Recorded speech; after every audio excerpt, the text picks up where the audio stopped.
Hi, everyone. My name is Jeanette Uddoh, and I head innovation at Access Bank, which is the largest bank in Nigeria and one of the largest in Africa.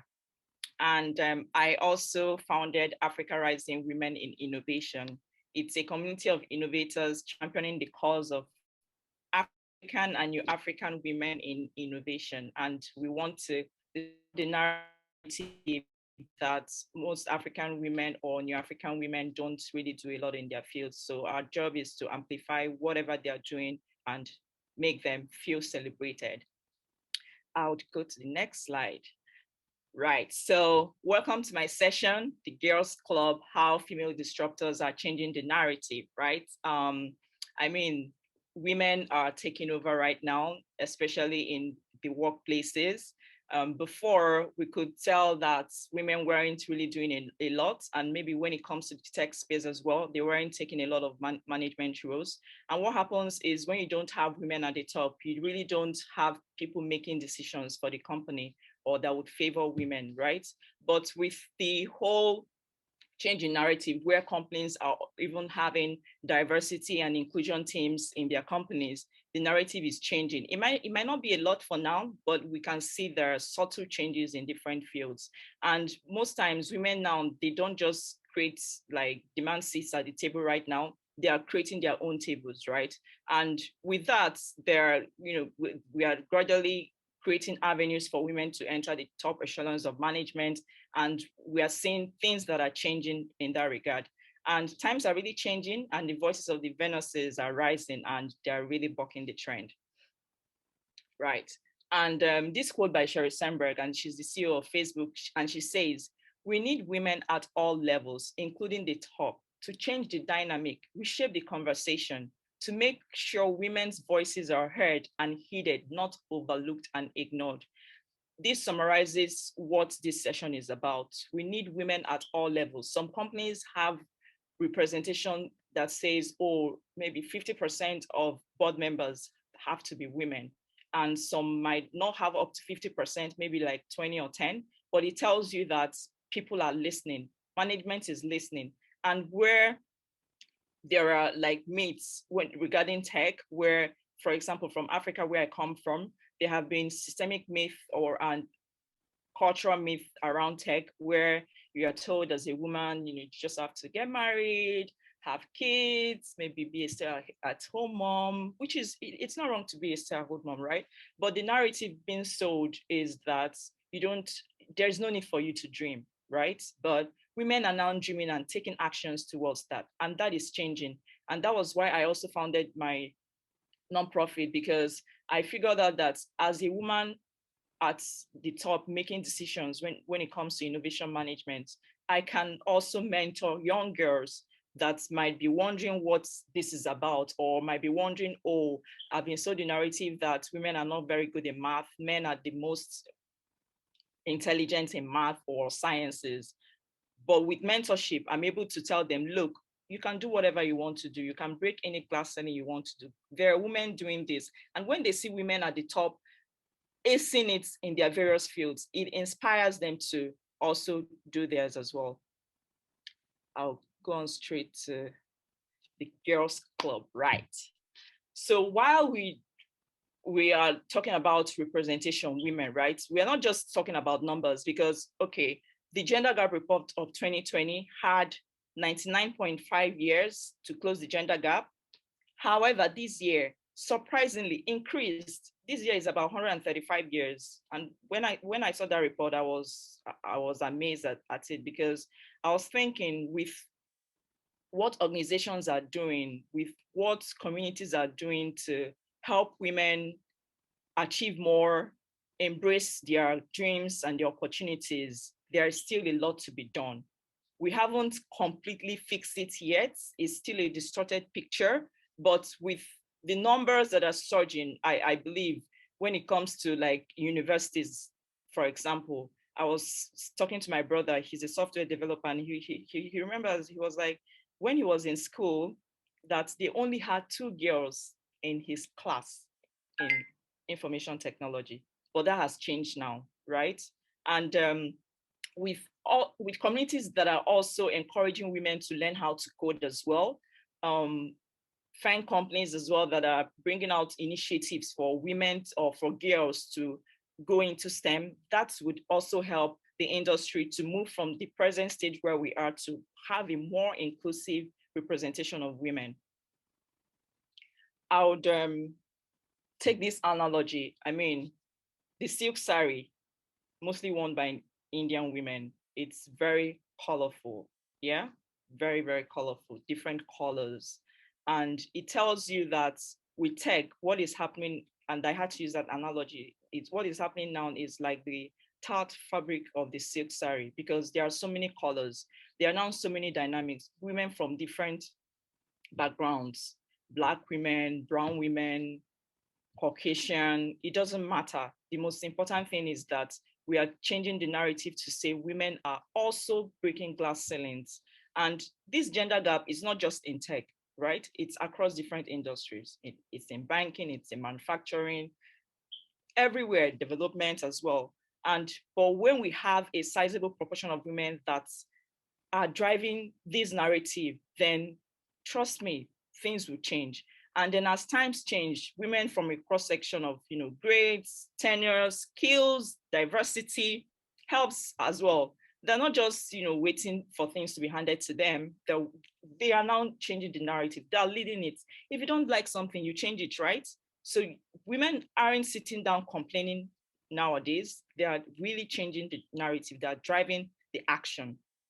And I would also like to also let us know that diversity now has become a skill set. I mean, like when it comes to design thinking, right? It's always about different perspectives, different heuristics, how you would want to look at a problem and then present the solution.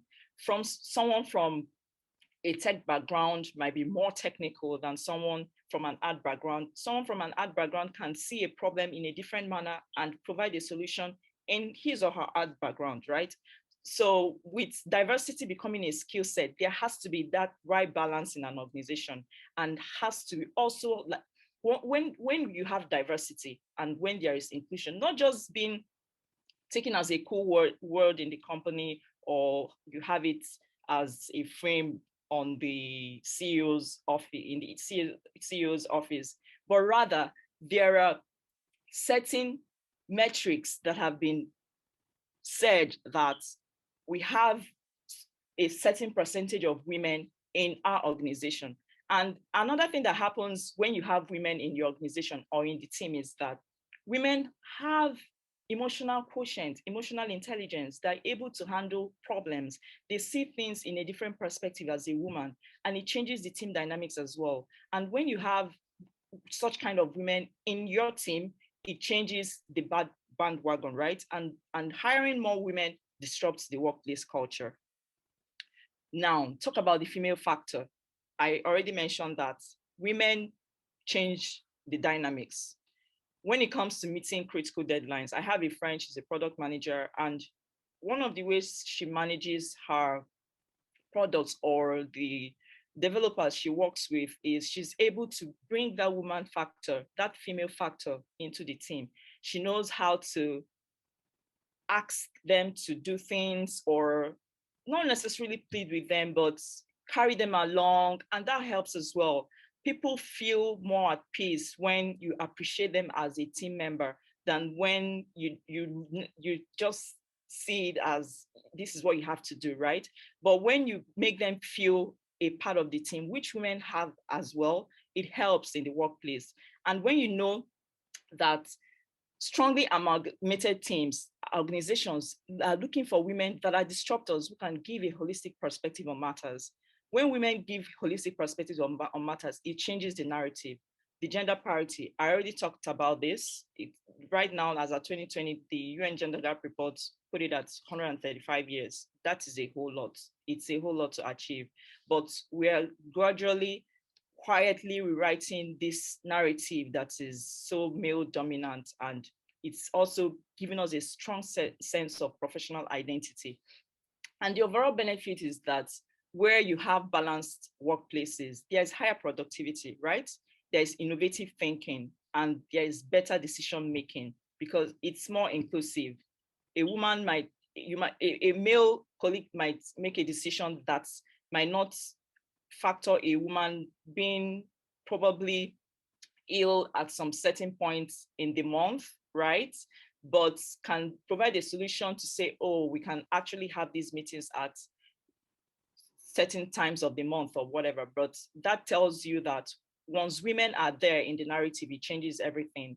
And another thing is that it also amplifies the intangible because women are now building solutions that are problems to them. We'll still come to that. There are examples I have here. Since there is a human connection, women are building solutions around that. You have a woman that just, gave birth and she still has to be at work. And then she goes to a site where it talks about motherhood. She would literally sleep there because she has identified a fellow woman that is also going through that challenge and she's able to resonate with that. And also, bear it in mind that the innovative solutions and cutting edge tools of today, especially in customer experience, most of them have been conceived with the diversity of having women in the thought process and viewpoints. And once you have this sort of heterogeneous opinions, it helps organizations to build solutions that would attune to the needs of their customers. Who are these female disruptors we are talking about? These women, they've leaned into fresh thinking, they've disrupted their sectors, and while they're doing that, they're also bringing other women up, because that is also the narrative that we have to change. There's also this narrative that women don't like building other women. No, that's wrong. I've met amazing women, virtually, physically, that have been inspired from what they are doing, lifting me up as well. I lift others up as well, mentorship. And with this narrative, when we change that narrative, when we bring other women up, because you have to bring others up, the next generation, who is talking to them? Who are they looking up to? And that was why I said that the men, they have Mark to look up to, they have Elon Musk. Who are these women looking up to? We really have to have women there that these young girls can look up to and believe in themselves. And these women, these female disruptors, they've also shown us that we can live tall buildings, we can walk through walls, and we can change reality. Nothing should stop us. When someone tells you you can't do something, find out why you can't do it and work towards that and do it. Don't sulk or get depressed about it. And bridges are not left out as well. When women see bridges that might not necessarily favor them, they cross those bridges to the other side of success. And women have built companies from their disappointments. If you so it's like when life treats you with when life hands you lemons, right? You make a lemonade, right? Yeah. So in fact, there's another school of thought that says you make a lemonade and maybe like add like other sugar or whatever inside, so it's like sweeter than the normal one. And so I would like to share, I mean, there's lots of women that are impacting their different fields. This is just the ones that come to mind. So if you can just chat in the chat box, women that are disrupting in their own fields as well. For venture funding, there's Alan Hamilton. She's the founder of Backstage Capital. And her own venture funding firm, it's all about inclusivity, Black-owned businesses, women, LGBTQ, and she's been able to raise more than $50 million.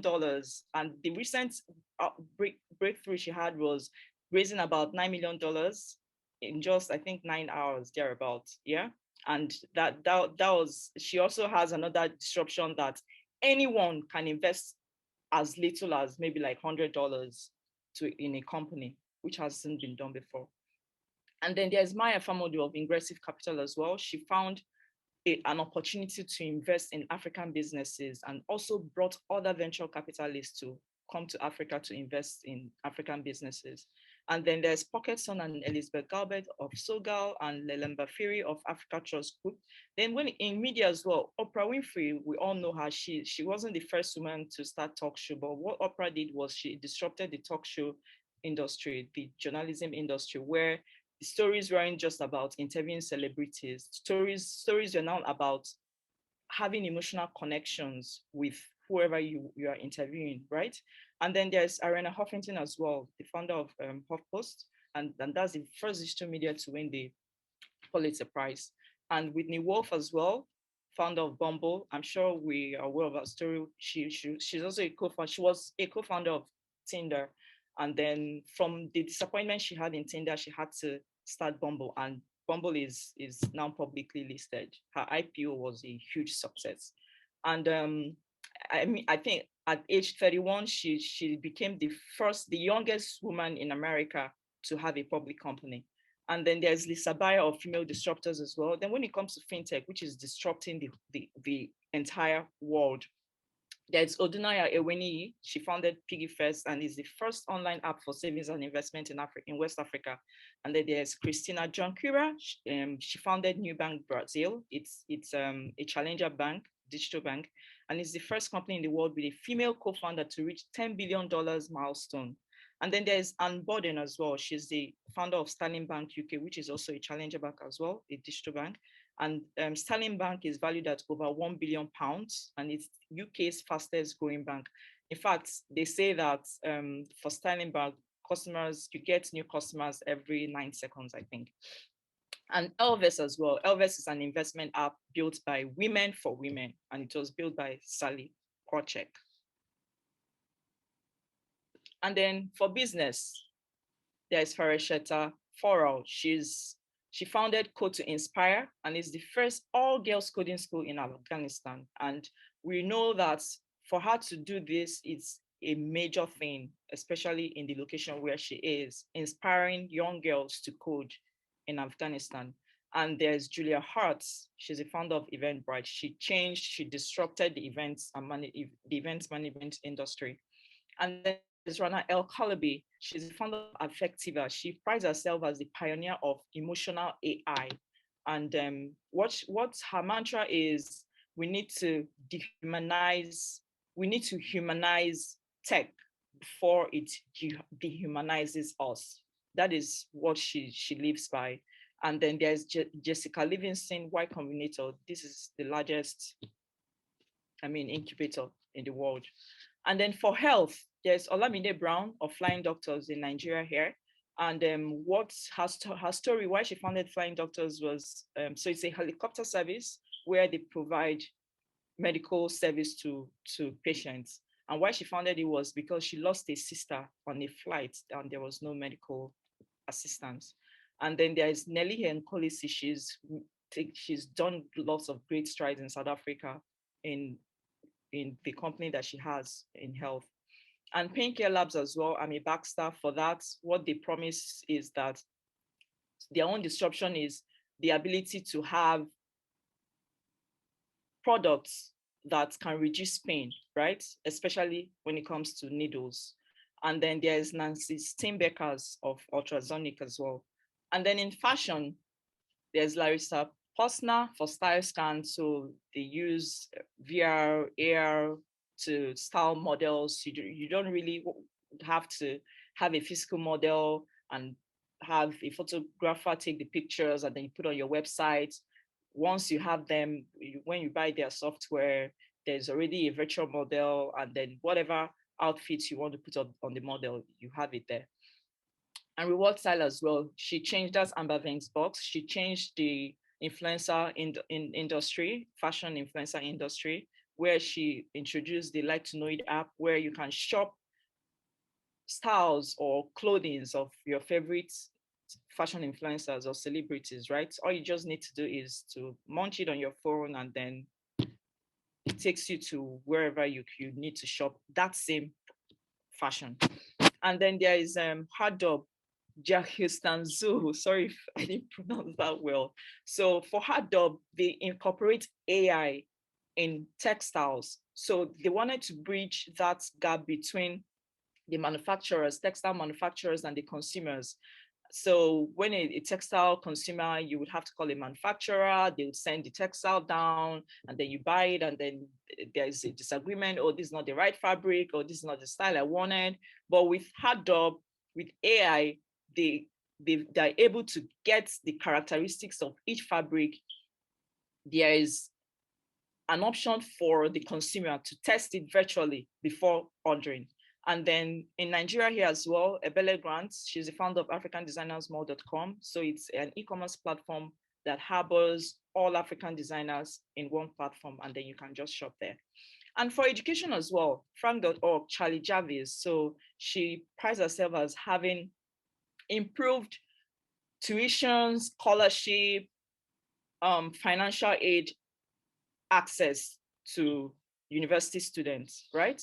And then Fingerprint, it's an app where parents can download for their kids, and then with video functionalities, they're able to enjoy education in a different manner from how we were taught, yeah? And then Hopscotch, founded by Jocelyn Levitt and Samantha John as well. They're also into video gaming as well. But they took it a top notch in incorporating STEM education, especially for girls as well. And Zulama as well, it's also an education app founded by Nikki Nafta. So if there are other ones, I mean, I would love to know about these people, what they're doing. There are several people, several women disrupting these fields. However, I just had to select a few of them for lack of time. And I'd like to close this session with a quote by Ginny Rometty. She's the former chairman and CEO at IBM. And she says, I learned to always take on things I'd never done before. Growth and comfort do not coexist. And if you look at how these women started, they weren't comfortable. They had to grow. They found problems and provided solutions for them. Thank you very much. If you have questions, I'll be glad to receive them, and we can connect by scanning the QR code. Thank you so much. Thanks a lot, Jeanette. It's a very inspiring talk, and I think that all of us enjoy it very much. And so we get a question from Linda. So Linda, would you like to speak out your question? Yes, thanks for your inspiring talk. I see you're from a bank, right? Yes, so maybe you could tell us a bit about what your bank also does specifically to support financially female innovators and founders. Okay, so first of all, maybe I can start with how I got into innovation role. A male colleague already was tipped to start the role when there was a vacancy for that. And then the group head looks at me. I just walked into an office to discuss about an approval. And she looks at me and she says, Jeanette, you can actually handle this role because, I mean, as a woman, you see things from different sides and you're very innovative and everything. And that was how I got into the role. And since then, it's been an amazing journey for us. At Access Bank, we started the foremost digital loan system, and we call it payday loan. So what you need to do is, I mean, on your phone, say USSD function, just dial *901 *11 hash, and you can get a loan in seconds. I'm not even kidding. In seconds, you get the loan without collateral, right? And it was a major disruption here in Nigeria. Other banks had to queue into that. So most banks have that now. And then we also have another one, FacePay. It's a facial recognition solution where customers don't necessarily have to interact with a physical teller. All they need to do is go to the device, they look at the device, make their transaction, but with their necessary details, right? Like BVN, bank verification number and all. And we also have other ones that are coming up on emerging technology, which I can't discuss here. But however, we just launched another disruptive innovation that we are the first traditional bank to have launched that. A fintech company has launched that. And I remember when I saw that they launched that, I almost cried. I'm like, oh my gosh, I wanted us to do this first. However, that's fine. We're the first traditional bank to do that. So for our customers that are into social media businesses, right? I mean, I'm a lot on Instagram. I might see something, I love fashion as well. I might see a dress and I would love to buy, and then you chat the vendor and they're telling you, oh, this is their account number. Then you go to your app type in the account number, come back on Instagram, DM, and then chat them, tell them you've paid, and they ask for the screenshot as evidence. So we had to eliminate that by just having a payment link option where we send this to the vendors. Once vendors on board, they have it on their bio, and once you click on the bio, payment is easy. They get their notification, invoice is there. So these are some of the disruptions we've done in the banking industry. We are already working on others, but like this is the major one we've done for the past 2 years. Yeah. Thank you. I hope that answers. Great. Thank you.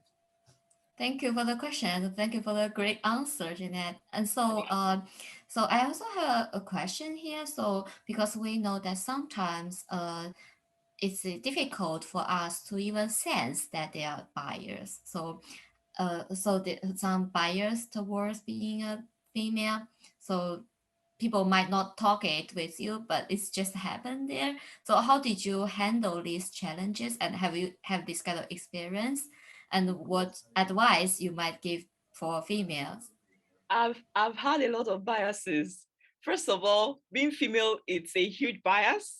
And then your role, people are wondering, is she able to handle that? But let me tell you, you can't stop the bias. You don't have control over it, right? The narrative is changing.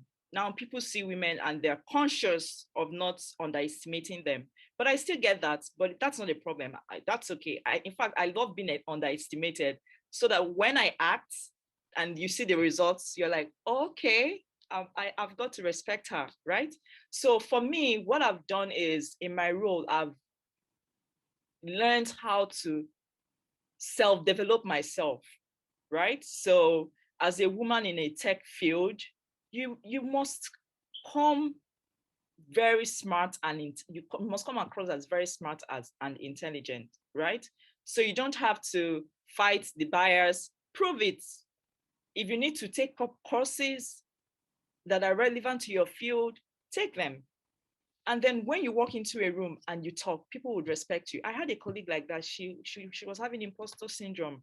She was given a role. She joined a role where she didn't had prior experience and all. And then she called me. She was like, oh, she feels somehow that when she's contributing in meetings, nobody listens to her. I'm like, okay. So what certifications have you gotten lately? What self-improvement courses have you done lately? She was like, nothing. I'm like, then you need to go take courses in your field. Take courses, and then you learn. When you come to meetings, don't keep quiet, talk. And that worked for her. She took courses, she became better. That's when she now makes suggestions in meetings. Everybody wants to listen to her. So don't feel bad about the bias. Self-develop. That's the right thing to do. Yeah. Yeah. So we only have 1 minute left, and we will take the question from Ajit. Yeah, we get the pros. Very nice. So the question is, how can enterprises and startups support women better during family raising breaks? Exactly. So with venture capital organizations, even with my own organization as well, my own not-for-profit Africa Rising Women in Innovation, we're even planning to have a hackathon and an incubator where we can support women as well, women-led businesses, because the pandemic taught us that if you don't pivot, things might go haywire. You really need to think, be abreast with the trends and whatever that is happening in your industry, right? And enterprises and startups can encourage women that have breaks when they're raising the families by, what I said, where you have women in top management. Imagine a woman being in HR. Wouldn't she make sure she fights for a policy where there are breaks for women that are raising families, right? And I'm aware that, like, for my organization at the Access Bank, we have maternity leave for women. We also have paternity leave. In fact, we increased it. So there are 2 options for maternity leave. There is the 3-month option and there's the 6-month option, right? Because women's bodies are different. Your body is different from mine. You might, be okay in a month and be ready to come back to the office. I might not be. I might have other things I'm dealing with that I might want to come to the office after 6 months. And that has helped with, emotional health as well, mental health. and psychology as well for the organization. So you find women that are taking their time, not that they're not working or like they're not in sync with what is happening, but there's more option for them to say, oh, you can take a break for 6 months, you can take a break for 3 months, whatever option you decide. So we need more women at the top to answer to that. And when we have more women at the top, they're able to create these policies that can favor women that are raising families. Yeah. Yeah, time is flying, and it's a very nice talk with you, Jeanette. So have a nice day, and thank you all for joining us.